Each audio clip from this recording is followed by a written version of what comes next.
Hello Cancer, Sun, Moon Rising, and Venus Signs. Kamusta kayo?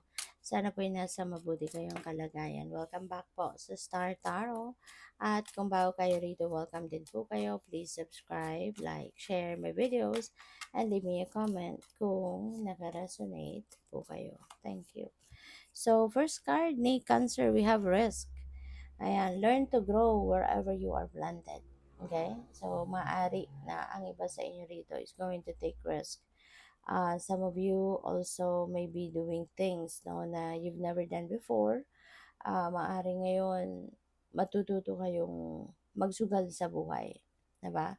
Susubo kayo ng mga bagay na you've never experienced before. No? So, what else? We have learned. Take a lesson from the owls, deeply observe the night, and you'll become a little wiser in the day. Okay? So, and feeling ko dito marami kang matututunan sa buhay, Cancer. Maybe you are going to learn a lot of different things in your life at this time. Kaya kung ano man ito, talagang madadagdagan, no? Madadagdagan yung inyong kaalaman, madadagdagan yung mga um, madadagdagan yung wisdom ninyo, madadagdagan yung mga lessons na napulot na ninyo sa buhay in the past. So what else? We have renew. Nature continuously renews itself year after year. Okay? So it's about time then, no? For some of you, Cancer, to renew yourself. Panahon na para kayo naman ay magpahinga din, mabigyan din ng time, yung oras ninyo na makapag makapagnilay-nilay kayo, makapagmuni-muni, makapag-unload ng hirap, ng pagod, ng stress, at magkaroon ng mas maluwag na pakiramdam, mas maaliwalas na pag-iisip, ganon. Okay? So, tingnan natin kung ano pa ang ganap. And by the way, maraming salamat for subscribing. And if you haven't subscribed yet, subscribe na kayo. And also, maraming salamat din for not skipping the ads. Malaking bagay po yun sa akin. And also, please click the join button sa baba ng video kung gusto po ninyo na mag-join kayo sa membership. Okay? Salamat po. So, tingnan natin ano pa ang ganap. We have the Hermit. Ayan. So, kailangan talaga ninyo ngayon na magpahinga, no? Na mag nilay-nilay, magmuni-muni. It's time for contemplation. It's time for reflection. Time to go deep within you para na, para na makapag-reconnect kayong muli, no? Sa sarili ninyo. Okay? This is also about retreat, no? So, kailangan din ninyo talaga na mag-retreat. Mahalaga yan, na makapag-renew kayo ng inyong sarili. Diba? So, also, maaari din, na ang iba sa inyo rito, Cancer, is also going to uh, uh, kailangan na, ang tawag dito, kailangan ninyo na mag solitude, mag me time.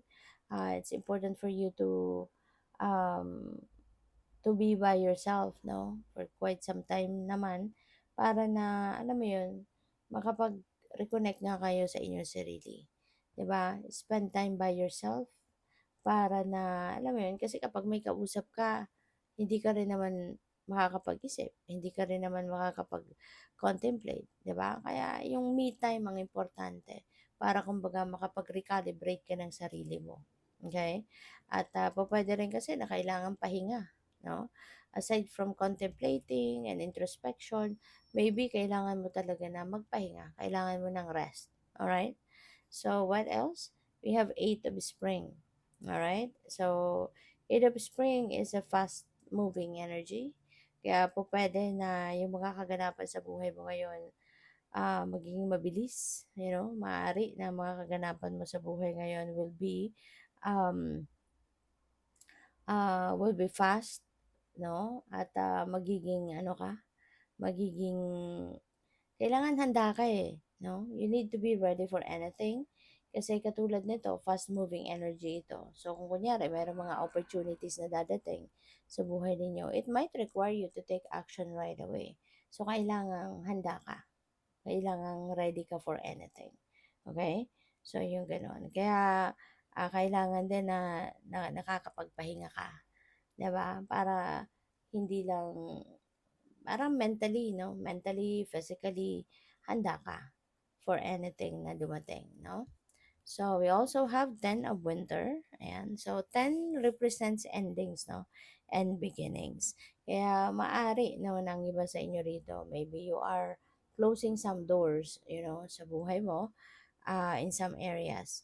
O pwedeng meron ditong magtatapos na trabaho, maaring you are going to change career path, po pwedeng meron kayong pwedeng relationship din ito na matatapos, no? Kaya halo-halo ang maaring mararamdaman ng iba sa inyo dito, Cancer. You may be feeling mixed emotions, 'di ba? Maaring meron din mga disappointments. But, you're going to put an end to that. At maaring handa ka na mag-move on, handa ka na tahakin ng isang bagong daan, 'di ba, sa buhay mo. Kaya siguro kailangan mo na mag-me time ka, kailangan na mag-reconnect ka muna sa sarili mo para na maramdaman mo or makita mo, ma-examine mo yung sarili mo. Ano ba talaga ang gusto mong marating sa ngayon? Ano nga ba talaga yung gusto mong mabago sa buhay mo? Yung mga ganun ba? Kaya, yun. So, siguro you will be, spending more time um, with yourself this time para na mapag-isipan mo ito.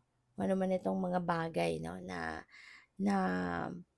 kailangan mong baguhin sa sarili mo? Ano 'to yung mga sitwasyon na kailangan mong putulin, 'di ba?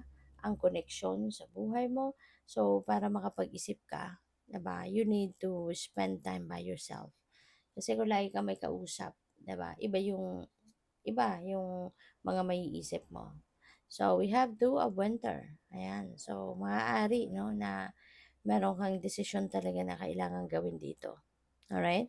And that could be related to this. If you're going to continue or not.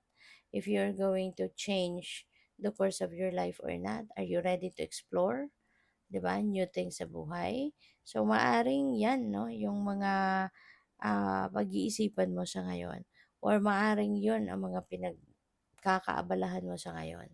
'Di ba? So, you really need to think, you know, para na makapag-desisyon ka na maayos. Alright? You really need to,